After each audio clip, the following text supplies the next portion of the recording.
Assalamualaikum warahmatullahi wabarakatuh. Perkenalkan, saya Sarli Sarlina dengan NIM C1C0212009. Di sini saya akan menjelaskan mengenai materi Islam dan syariah Islam. Baiklah, langsung saja ke sub pembahasan yang pertama, yaitu mengenai makna Islam. Dari sisi bahasa, kata Islam berasal dari kata aslama yulismu islaman yang artinya tunduk dan patuh. Jadi, seorang yang tunduk dan patuh kepada kepala negara secara bahasa bisa dikatakan aslama li rais ad-daulah. Inilah makna generik atau makna bahasa dari kata Islam. Akan tetapi, makna Islam itu sendiri secara terminologi tidak bisa dikatakan sekadar tunduk patuh saja. Dia sudah menjadi istilah khusus dalam khazanah kosakata dasar Islam atau Basic Vocabulary of Islam. Oleh karena itu, kata Islam artinya adalah agama yang dibawa oleh Nabi Muhammad SAW atau Nabi terakhir. Agama Islam berbeda dengan agama-agama lain yang ada saat ini dan diyakini oleh umat Islam sebagai kelanjutan dari agama para nabi sebelum Nabi Muhammad SAW yang tidak lain adalah nabi terakhir. Ketundukan, kepatuhan, dan kepasrahan manusia termasuk alam semesta kepada ketentuan Allah SWT merupakan sebuah konsekuensi dari kenyataan bahwa Allah adalah pencipta, pemilik. Islam adalah sebuah pedoman hidup dan berkehidupan yang dikeluarkan langsung oleh Allah sebagai pencipta, pemilik, pemelihara, dan penguasa tunggal alam semesta agar manusia tunduk, patuh, dan pasrah kepada ketentuannya untuk meraih derajat kehidupan yang lebih tinggi, yaitu kedamaian, kesejahteraan, dan keselamatan baik di dunia maupun di akhirat. Baiklah, sub pembahasan selanjutnya yaitu dasar-dasar ajaran Islam. Islam sebagai pedoman hidup dan berkehidupan yaitu dikeluarkan langsung oleh pemegang otoritas tunggal, yaitu Allah SWT, mencakup 3 aspek yaitu akidah, syariah, dan akhlak yang tidak dapat dipisahkan antara satu dengan yang lainnya. Yang pertama di sini ada akidah. Kedudukan akidah dalam ajaran Islam sangat penting. Islam tidak dapat ditegakkan tanpa akidah. Kata akidah berasal dari bahasa Arab yaitu agad yang berarti ikatan. Menurut ahli bahasa, akidah adalah perjanjian yang teguh dan kuat terpatri dalam hati dan tertanam di dalam lubuk hati yang paling dalam. Jadi akidah ini bagaikan ikatan perjanjian yang kokoh dan tertanam jauh di dalam lubuk hati sanubari manusia. Yang kedua ada syariah. Kosakata syariah dalam bahasa Arab memiliki arti jalan yang ditempuh atau garis yang seharusnya dilalui.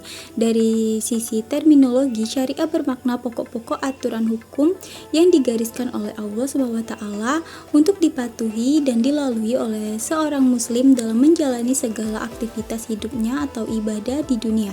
Ketentuan syariah bersifat komprehensif dan universal. Komprehensif berarti mencakup ke seluruh aspek kehidupan manusia dengan Allah SWT. Yang ketiga ada akhlak, sering juga disebut sebagai ihsan. Dari kata Arab hasan yang berarti baik. Definisi ihsan menurut Nabi Muhammad SAW, ihsan adalah engkau beribadat kepada Tuhanmu seolah-olah engkau melihatnya sendiri. Kalaupun engkau tidak melihatnya, maka ia melihatmu. Akhlak dalam Islam mengatur hubungan manusia dengan Allah, dengan Rasul, dengan manusia, dan alam serta dengan dirinya sendiri. Akhlak kepada Allah dan Rasul adalah mencintai serta menaatinya. Sedangkan untuk diri sendiri, misalnya sholat, melakukan ibadah mahdah, serta mengajak orang kepada kebaikan. Sub pembahasan yang selanjutnya yaitu hukum Islam. Hukum Islam secara istilah disebut juga hukum syara, adalah hukum Allah yang mengatur perbuatan manusia yang di dalamnya mengandung tuntutan untuk dikerjakan atau ditinggalkan atau pilihan antara dikerjakan atau ditinggalkan oleh para mukhalaf. Hukum syara hanya dapat diambil dari sumber-sumber hukum Islam yaitu Al-Quran, As-Sunnah, Jima, dan Qiyas. Allah SWT telah menurunkan seperangkat hukum Islam. Demikian juga untuk umat Muhammad sebagai Rasul terakhir melalui Al-Quran sebagai sebuah pedoman hidup dan berkehidupan yang lengkap bagi manusia, meliputi akidah, syariah, dan akhlak, agar dapat meraih derajat kehidupan lebih tinggi yaitu kedamaian, kesejahteraan, dan keselamatan baik di dunia maupun di akhirat. Amal perbuatan manusia hanya dianggap benar jika amal tersebut adalah amal yang dilaksanakan sesuai dengan syariah berdasarkan perintah atau hukum Allah. Amal perbuatan di sini bersifat umum, baik untuk ibadah mahdah maupun muamalah. Pembahasannya selanjutnya yaitu klarifikasi hukum Islam.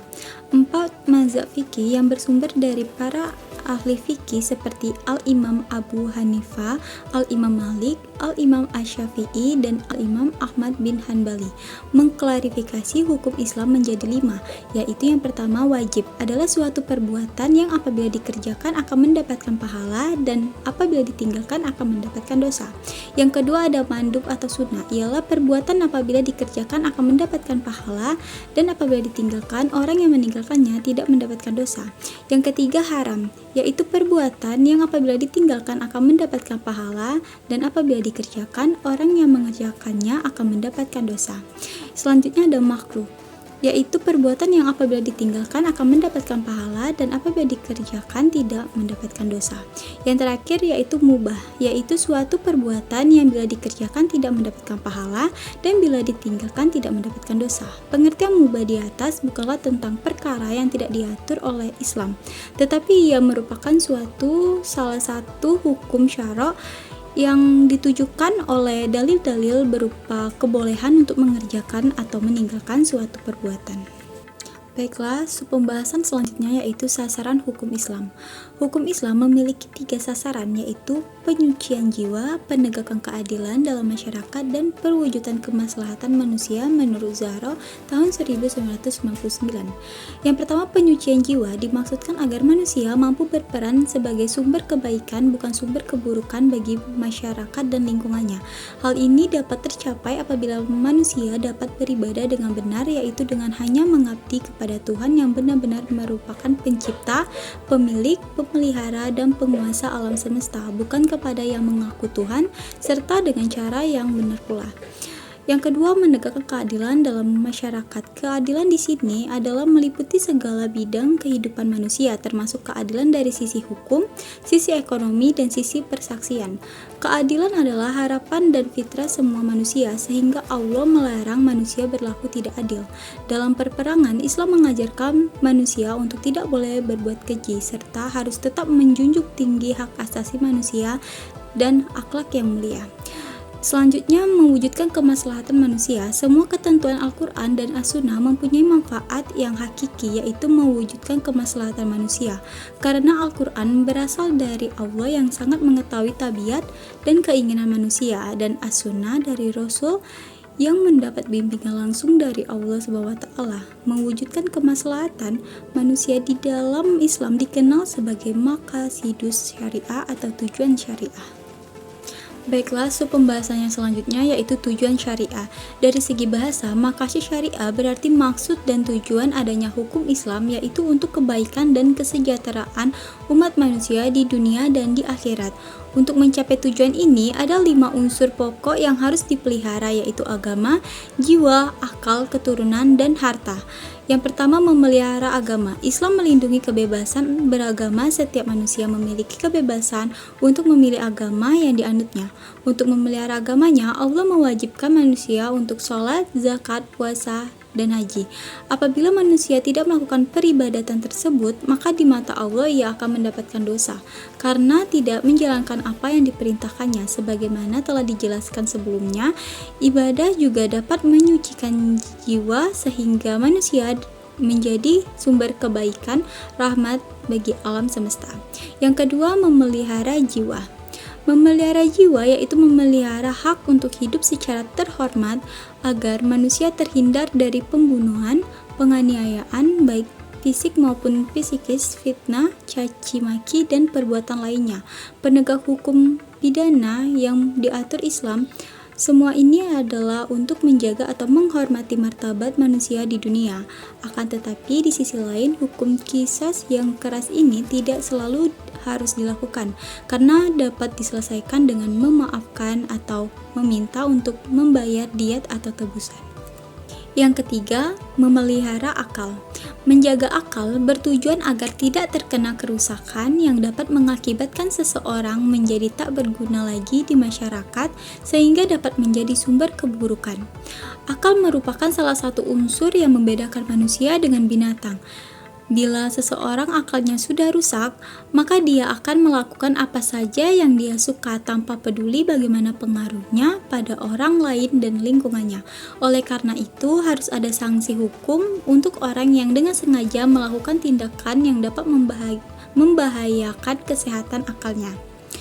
Selanjutnya, memelihara keturunan. Memelihara keturunan adalah memelihara kelestarian manusia dan membina sikap mental generasi penerus agar terjalin rasa persahabatan dan persatuan di antara sesama umat manusia. Untuk mencapai tujuan tersebut diperlukan pernikahan yang sah sesuai dengan ketentuan syariah sehingga dapat terbentuk keluarga yang tentram dan saling menyayangi. Yang terakhir yaitu memelihara harta. Menjaga harta bertujuan agar harta yang dimiliki oleh manusia diperoleh dan digunakan sesuai dengan syariah. Aturan syariah mengatur proses perolehan dan pengeluaran harta. Dalam memperoleh harta harus bebas dari riba, judi, menipu, merampok, mencuri, dan tindakan lainnya yang dapat merugikan orang lain. Baiklah, sekian penjelasan materi Islam dan syariah Islam. Jika ada kesalahan atau kekurangan, saya mohon maaf. Saya akhiri dengan wabillahi taufiq wal hidayah. Wassalamualaikum warahmatullahi wabarakatuh. Terima kasih.